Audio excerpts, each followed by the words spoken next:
I want to welcome you here. Thank you for coming. I want to congratulate you for being here. STEP in the past, when we first started this in about 75, was very much handled by denial that there was such a thing as a STEP relationship. Today what we're seeing is that people certainly recognize it, but that it has a separate set of dynamics. A distinct set of dynamics is very often denied. And so what you're doing here in these 3 days is learning those dynamics and the tools that we've put together, made up, taken from other people to work that system. That's what we're going to be doing here. So I congratulate you for knowing the difference. The agenda today is all about the dynamics of STEP. We'll do an intake 2 ways. We'll do a circlegram. We'll do my way of doing the intake.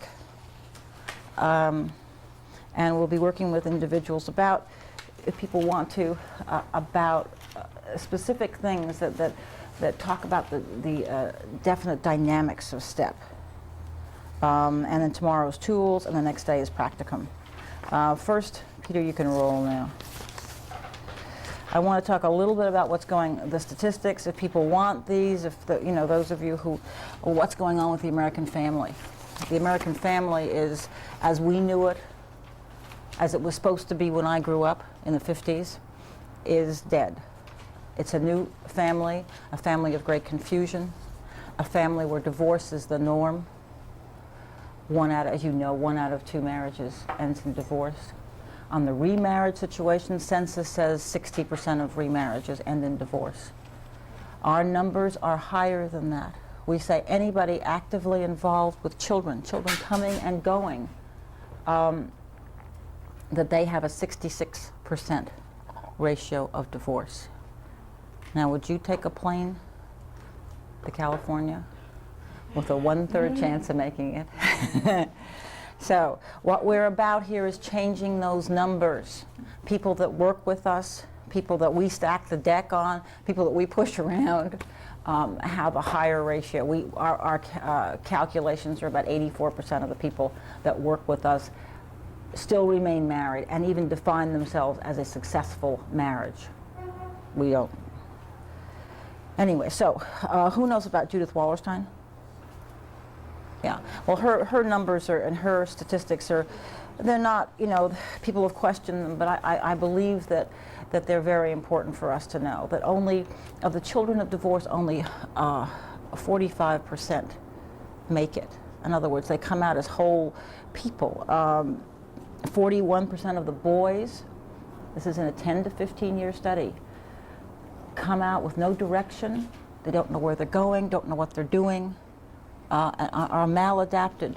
33% of the girls, of the children of divorce, 10 to 15 years later, have what she calls the sleeper effect. I've experienced this in my work all the time. Young women who, as soon as they get close to a relationship in college, they balk, they run away. They can't have relationships. 50% of those children saw their parents re-divorce. 60% felt that they were rejected by a parent, that they felt rejected. So divorce is not one event. Divorce is a series of events. I would say in my life, as a child, 10 and a half, my father left. The divorce was the most important thing that happened in my life. So we're looking at grim statistics. A quarter of our children today live in poverty, and those are not necessarily, lower class people. A college-educated woman who's devoted her life to parenting is a divorce away from poverty, considering the numbers and the child support awards. The average child support payment is $34 a week.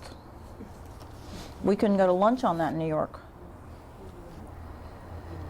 And so the children of divorce have no template. They have no model for becoming parents. And so what they do is re-divorce. I certainly did that. Came out of divorce. That was the model. I divorced. had a child, had to have a step relationship. So